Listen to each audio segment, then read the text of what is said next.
یہ باتیں ساری پہلے ہو چکی ہیں، میں دہرا رہا ہوں کہ یہ بہت اہم مضمون ہے اور اس میں تباہی آئی ہوئی ہے، اور شریعت نے جتنے رشتے بتائے ہیں ان تمام رشتوں میں سب سے بڑا رشتہ خامند اور بیوی ہے۔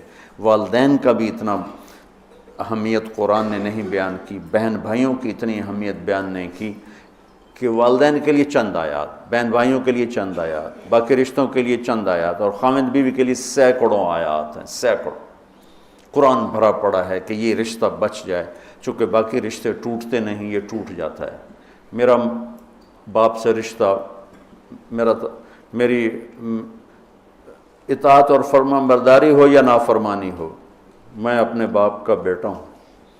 میں اپنی ماں کو تنگ کرتا ہوں یا خوش رکھتا ہوں، میں اپنی ماں کا بیٹا ہوں، یہ رشتہ نہیں ٹوٹتا۔ میری بھائی سے لڑائی ہے یا صلح ہے، یہ رشتہ نہیں ٹوٹتا، لیکن خامند بیوی کا رشتہ ٹوٹ جاتا ہے، ایک بول پہ ٹوٹ جاتا ہے۔ تو ایک بات رہ گئی تھی کہ لباس آدمی اپنی پسند کا خریدتا ہے۔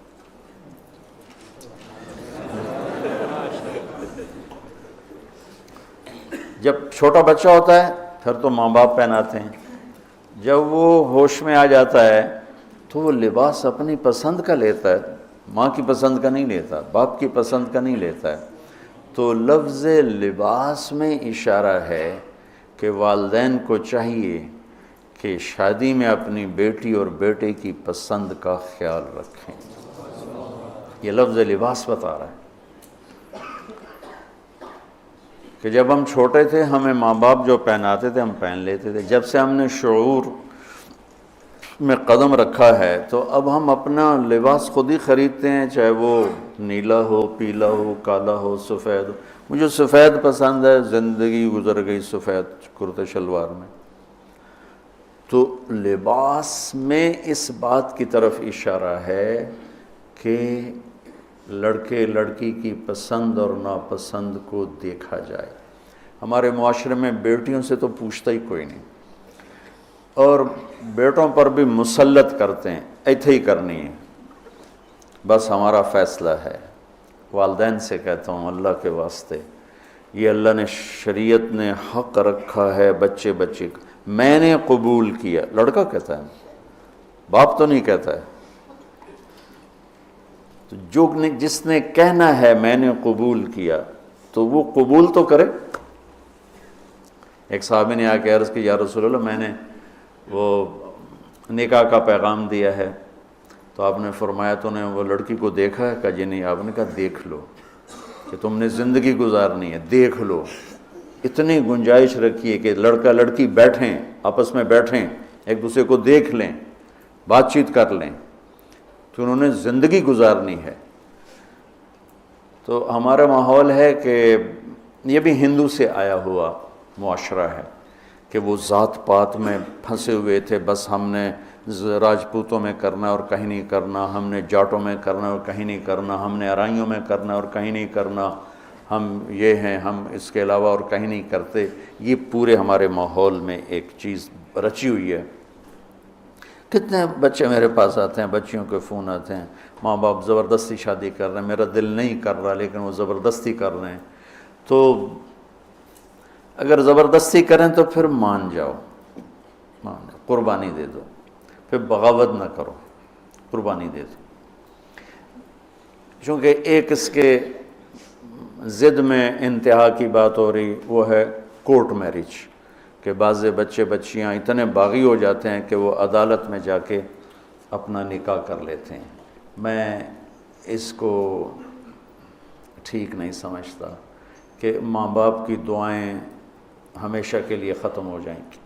ماں باپ زیادتی کرنے پر آ گئے ہیں، مان جاؤ اور اللہ سے مانگو، اللہ پاک اس میں آپ کے لیے بہتری کی شکلیں بتائے گا۔ اس کیمرے کے ذریعے سے لوگ جو سن رہے ہیں، سارا ملک تو نہیں سن رہا ہے لیکن جو سن رہے ہیں، یہ شادی بچے کا معاملہ ہے، بچی کا معاملہ، اللہ کے واسطے پوچھا کرو، پوچھے بغیر کرنا زیادتی ہے۔ میرا نبی کی حدیث سناتا ہوں، ما تزوجت وما زوجت الا بوحی من السماء نزل به جبریل۔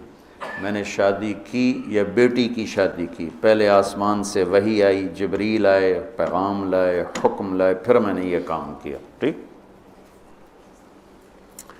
حضرت علی رضی اللہ تعالیٰ عنہ پیغام لے کر آئے ہیں۔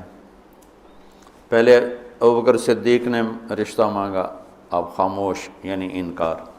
عمر رضی اللہ تعالیٰ عنہ نے بات کی، خاموش یعنی انکار۔ عبد الرحمن بن عوف نے حضرت علی سے کہا تم جاؤ۔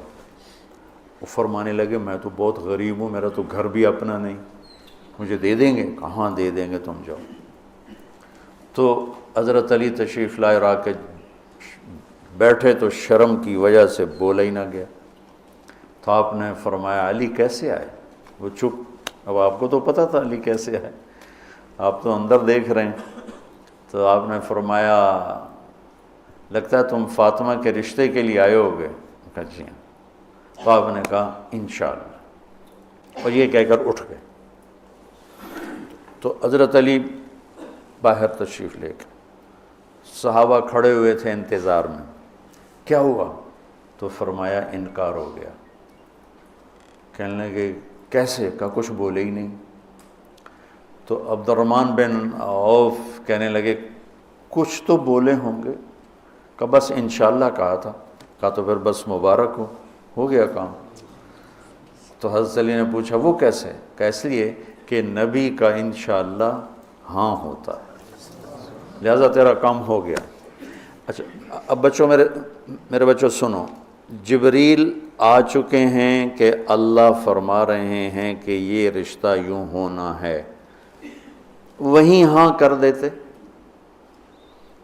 اللہ کے امر کے بعد تو کوئی گنجائش ہی نہیں، وہیں ہاں کر دیتے۔ یہاں کیوں نہیں کی؟ گھر گئے، بیٹی فاطمہ علی کا رشتہ آیا ہے، ہاں کر دوں؟ سبحان اللہ، سبحان اللہ، کمال ہو گیا۔ فاطمہ کا رشتہ آیا ہے، علی کا رشتہ آیا ہے، ہاں کر دوں؟ آپ کا کیا خیال ہے حضرت فاطمہ نے انکار کرنا تھا؟ جنت کی سردار، نبی کے جگر کا ٹکڑا، وہ انکار کرتے ہیں؟ یہ تو آج کی بچے ہماری بیچاری چپ کر کے بیٹھ جاتی ہے، اچھا جی میں تھوڑی مرضی۔ اور وہاں ہمیں تو پتہ نہیں کہ وہی کیا ہے، یہاں تو وہی آ چکی ہے کہ علی اور فاطمہ کی جوڑی آسمان پہ طے ہو چکی ہے۔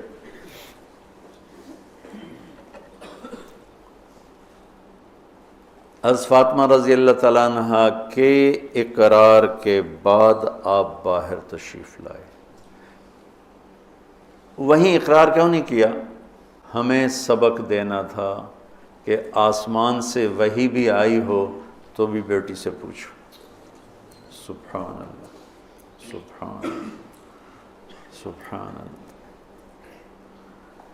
آپ نے کہا علی بلاؤ لوگوں کو، تو وہ اس وقت مسجد بھر گئی ساری۔ تو آپ نے سامنے بٹھایا اور خود ممبر پہ کھڑے ہوئے اور فرمایا کہ لوگوں میرے پاس جبریل یہ پیغام لے کر آئے ہیں کہ میں اپنی بیٹی فاطمہ کا نکاح علی کے ساتھ کر دوں۔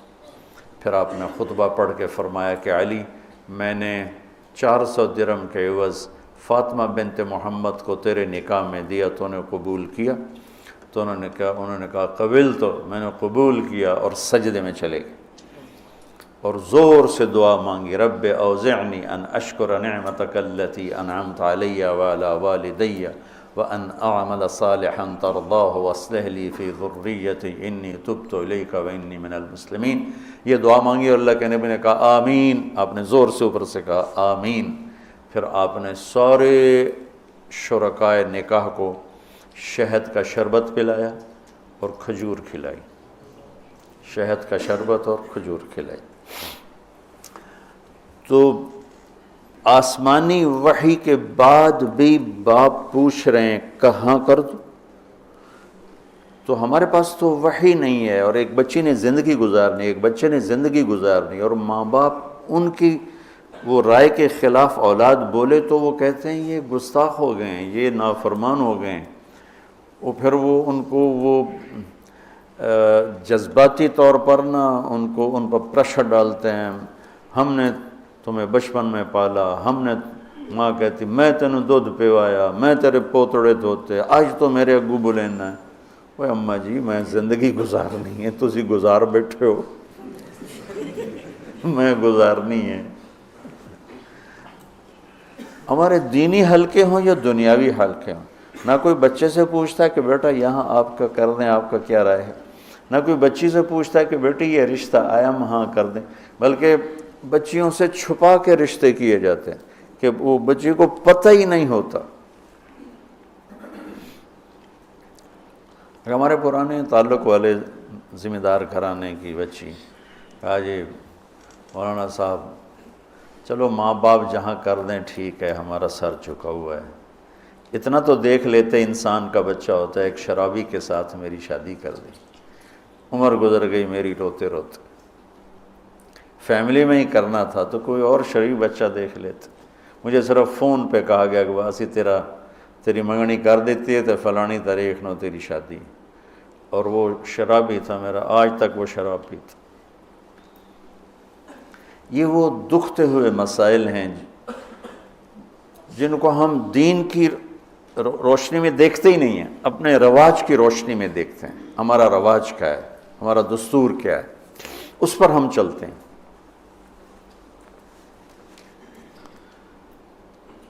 تو میرے نبی نے ہم عمر سے شادی کی، سودا، عمر سے بڑی سے شادی کی، خدیجہ، کم عمر سے شادی کی باقی ساری بیگمات، خاص طور پہ حضرت عائشہ، مطلقہ سے شادی کی زینب، بیوہ سے شادی کی خدیجہ، حفصہ، کنواری سے شادی کی عائشہ رضی اللہ تعالیٰ عنہ، مالدار سے شادی کی خدیجہ، غریب سے شادی کی جویریہ، باندھی ہو کر آئی ہیں، ہمسر سے برابری میں شادی کی ام سلمہ، ام حبیبہ، اپنے خاندان میں شادی کی عائشہ، ام حبیبہ، ام سلمہ، یہ حفصہ، یہ قریش ہیں۔ خاندان سے باہر قوم میں شادی کی جویریہ، میمونہ، قوم سے بھی باہر یہود میں شادی کی صفیہ رضی اللہ تعالیٰ عنہا۔ یہ کتنی نسبتیں ایک عورت کی بن سکتی ہیں، ان سب میں میرے نبی نے شادی کی۔ اور آپ حیران ہوں گے، اپنی 3 بیٹیاں بنو امیہ کو دیں جن کے ساتھ جانی دشمنی، ابو العاص کو حضرت زینب، ابو العاص بن ربیع بن امیہ بن حرب، اور عثمان بن عفان بنو امیہ، تو پہلے حضرت رقیہ کا کیا، پھر ام کلثوم کا کیا، اور علی اپنے گھر کے تھے، خاندان کے تھے، تو ایک فاطمہ کا رشتہ ان کے ساتھ کیا۔ اور حضرت عثمان کے نکاح میں جب حضرت ام کلثوم کا بھی انتقال ہوا تو آپ نے فرمایا میری 100 بیٹیاں ہوتی اور اس طرح مرتی، 100 کی 100 عثمان کے نکاح میں دیتا۔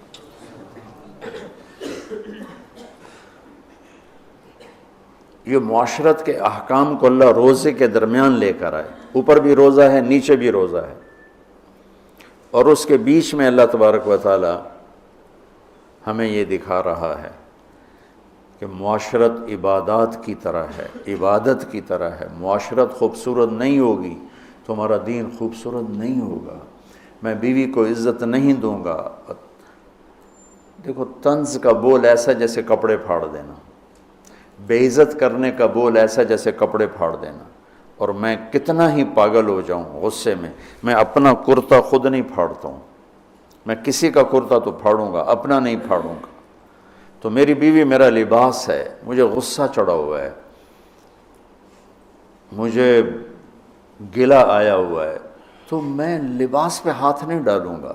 یہ میں کیا کہہ رہا ہوں کہ میں بیوی کی دل شکنی نہیں کروں گا، بیوی خاوند کی دل شکنی نہیں کرے گی، برداشت کریں گے، تب جا کر یہ رشتہ خوبصورت ہوگا۔